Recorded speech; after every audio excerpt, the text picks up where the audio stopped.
Hey everybody, it's Lon.TV and it's time for another Amazon haul. These are videos where I accumulate a bunch of stuff on Amazon and show it to all of you. What you're going to see today is about 2.5 months worth of stuff that I've been slowly collecting that I thought might be of interest. Most of these items are very inexpensive. The price fluctuates on this stuff all the time. So in the video description, I have an affiliate link that will take you to all the items that are still available that I featured here on the video. Now, most of these items came in free of charge through the Amazon Vine program. Some came in directly from the manufacturer, and a few others I purchased. I'll point out all of those disclosures as we go along here, but this is not a sponsored video. No one has reviewed or approved what you're about to see, and all opinions are my own. So let's get into it now, starting with our first item from Plugable. Now, the first item we've got in the box here comes from Plugable, and in full disclosure, they sent this to the channel free of charge the other day. If you saw my CES coverage, you saw me talking about this item, but now we've got it here on the table. Now, this is a 10-port charger, and what it does is it works with an existing USB-C power supply. They recommend a 100-watt power supply. And what you might notice on here is that you have a highest to lowest. And what this is the priority. So items that you plug in closer to the left here will get charged faster and will have priority over other items that you plug in further down the line. And the charger here will regulate or balance out the power needs depending on what's plugged in. But if you've got like 10 iPads or something in a classroom to charge overnight, everything will get charged by the morning. But if you had a laptop or something that you wanted to be charged up quicker, you could plug it in over here. There's no power supply included. You will have to get one, but you probably have one already. And what I'm going to do right now is just plug it into a power supply I've got on the floor here, and let's see how it works. All right, so I've got a MacBook Pro power supply plugged into the left-hand side of the unit here. And as you can see, I've got a lot of stuff connected and charging. Now, these things that have the blue blinking lights are higher on the priority list. It's a phone and a battery and a few other things. So these are going to get charged first, and it's divvying up the power budget based on what they're currently drawing. As one of these devices says, I'm getting close to done or I'm done, it will then go lower down the line and start up charging for the other devices. So right now, these other ones are lit up purple, which means they're on standby. But once things level off here on the priority devices, it'll get to the other ones. So again, good for overnight kind of charging, especially if you have a lot of devices to charge. And where you plug them in will determine how quickly they get charged based on the priority levels here. So not a bad little device here. Again, you got to bring your own power delivery charger to make it work. But I think it's pretty cool how it operates, and great when you've got a lot of stuff that you want to keep topped off. Now, keeping on our charger theme, here's a useful one from Minix. This is a universal travel adapter, but it's got a built-in GAN power supply that can deliver 170 watts of USB power. So this looks a lot like some of the travel adapter things you might have. You can extend the prongs here to plug them into different countries' outlets. But it also has the USB-C power supply built in. So on the bottom here, you've got a number of USB ports to run your laptop and other devices. And when I've been traveling lately, I've been traveling with an Anker multi-port GAN charger. And what I like about this one is that it has the adapters built in, so you can just take this one thing with you and charge your phone, your watch, your computer, and get the ability to use some other devices through the outlet adapter on the front here. Note that this is not a voltage changer, so if you are plugging devices into the plug adapters on the front, you do need to make sure that they support the voltages in the countries you are visiting. But the USB here will work with anything that supports USB. Cool little device here from Minix, and this came in free of charge through the Amazon Vine program.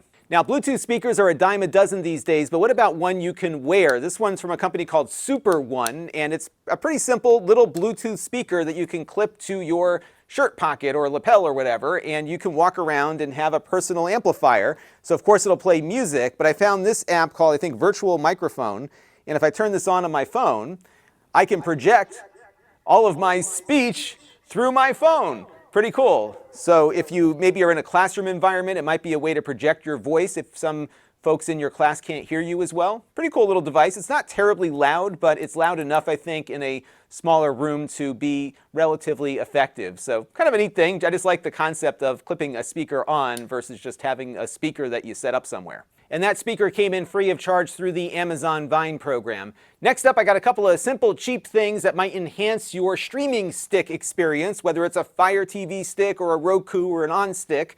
This is a little adapter so that if you wanted to use a stick with a TV that's against the wall, you can plug this in to your HDMI port and then plug your stick into it so your stick sits flush as opposed to sticking out. So a very simple little elbow here. And this came in free of charge through the Amazon Vine program. Another neat little thing that I got through the Vine program is this Ethernet adapter. This should work on Fire TV sticks along with Rokus that are supporting Ethernet and on the On stick. And you'll have to check your manufacturer for the best compatibility here. Now what you do is you plug your power supply into here, your Ethernet into here, and then you plug this end into your Fire TV or other compatible device, and you should get Ethernet through it. It is only 100 megabit Ethernet though. Why don't we fire my stick up here and see if it works. All right, as you can see here, we are connected to Ethernet and the internet, so all is good. I did run a speed test off camera a second ago, and we got 92.46 megabits per second, which is about the max that I would expect out of a 100 megabit Ethernet adapter, which is what that one is. Now, the Fire TV stick that I have it attached to is one of the newer ones with Wi-Fi 6. The Wi-Fi speed will actually be better than what you'd get with the Ethernet, but the Ethernet can be much more reliable. So there you go, it does work, and it's not all that expensive. Now, this next one is one that I purchased myself through the Flip app. It's got some nostalgic value, at least the brand does. This is a Bell & Howell power adapter. Nothing crazy here, but it reminded me of all the Bell & Howell equipment that we had at my school when I was a kid. The slide projectors, the film projectors, the carts that you would move around the school. It was all like heavy-duty stuff. Now, unfortunately, Bell & Howell is now owned by a private equity company, so it's not quite the same brand that it used to be. But I was curious to see if they still are enforcing some of the brand standards of this heavy-duty AV equipment. So here it is. It looks kind of like retro and futuristic all at the same time. Now, while it does have the Bell & Howell look, it doesn't really have the ruggedness that we've come to expect from this brand over the years. So it looks like some profit-taking by the private equity firm here. There's a power switch here. You've got USB ports here, here, and here, so on 3 sides of this thing. And then, of course, you've got all of the AC outlets here. So it's good for larger wall warts. It has a retractable cable, but the whole thing spins when you pull it out. This thing sounded like a better idea when I was browsing on the Flip app there. So not bad for length, a little bit longer perhaps than what you might get on a power strip. And this, of course, plugs in. Now, to wind it back up, you have to twist the whole thing. So I think if you have things attached, it's not going to work very well here. And the cable's a bit tangled up also. So yeah, this is not quite the Bell & Howell that I remembered from my youth, but it is a rather interesting looking power supply. These USB ports will deliver 2.1 amps max for each side here, and you do have a spot on the top where you can have your phone or other device stored. So not bad, but the quality could be a lot better. All right, next up, we've got some Apple chargers that came in free of charge from Belkin. This is the only Apple-centric part of today's video. We'll start off here with the Boostcharge Pro Magnetic Powerbank 5K. It's a 5,000 milliamp hour battery for your iPhone's MagSafe connection. This will work with Android phones too if you put one of those magnetic rings around the back of them. And when you attach it here and turn it on, your phone will start charging most of the time. There it goes. And you can also use the kickstand that it comes with, a nice metal one. It feels very high quality, actually. And if you're on a plane and you want to watch a movie, you can keep your phone topped off and watch the movie here at the same time with the kickstand. It's not a terribly fast charging battery, only about 7.5 watts, but good enough for keeping your phone topped off. You can probably get about a charge to a charge and a half out of this battery.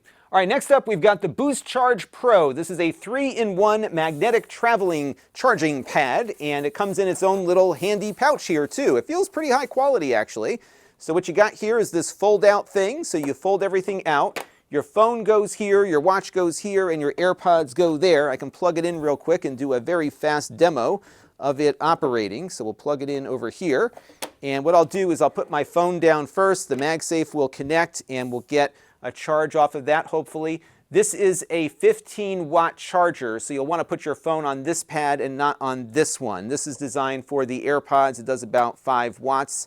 And then the Apple Watch connector here flips up, and you put your watch on over here. I kind of don't like the fact that it is sitting where it's sitting, but it is charging the watch here as we get everything connected. So there you go, pretty simple travel solution here, and I like that it comes with a carrying case. And finally, we've got their Boostcharge 2-in-1 magnetic foldable charger. And this one is a more compact solution. It doesn't support the watch, but you can put your AirPods on the pad right here. Let me get it flipped over the right way. And there it goes. It just started charging, and you can attach your MagSafe compatible phone over here. This is also 15 watts. If you put a magnetic ring around your Android phone, you can use it with these chargers too.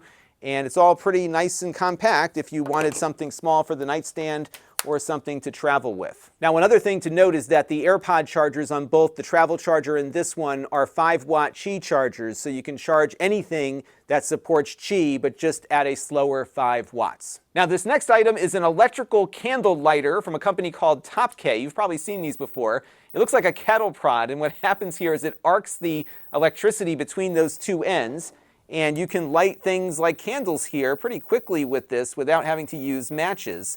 One thing I'm noticing with this is that the gap on the arcing area is not very large. So a lot of times it gets candle wax and other stuff kind of gunked up on there that ends up smoking off later. So it's not all that practical. So if there was a larger one that had a bigger gap, I think it might be more useful.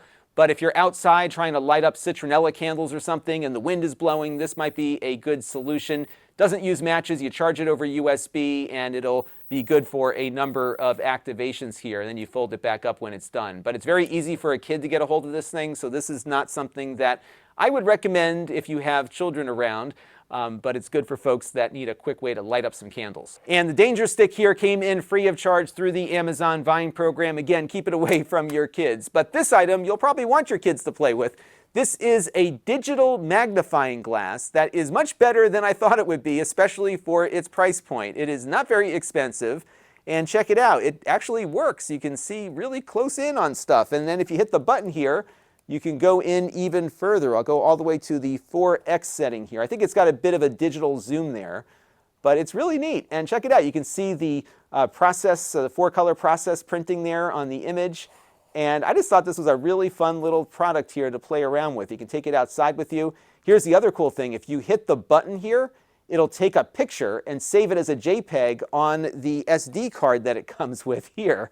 I'll show you some other images I took of it a little bit earlier here as I keep talking. So this is a neat little device. It comes with some slides to look at also. They're not great. These are the kind of slides you typically get with your cheap microscopes that you get on Amazon. But, you know, it's pretty cool. It gets in pretty close, and I think it's fun.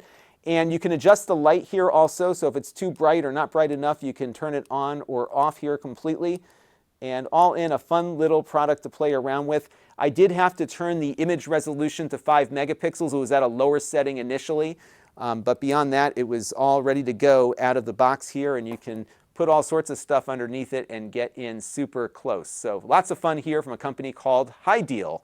And that will do it for this Amazon haul. This was a fun one just because this stuff is all pretty low-cost items and they're useful. And it's often hard these days to find useful gadgets because everything has been consolidated into our phones. But this collection was pretty fun. It takes me a while to get all these things collected because for every item that makes it to the table here, there's like 5 others that don't.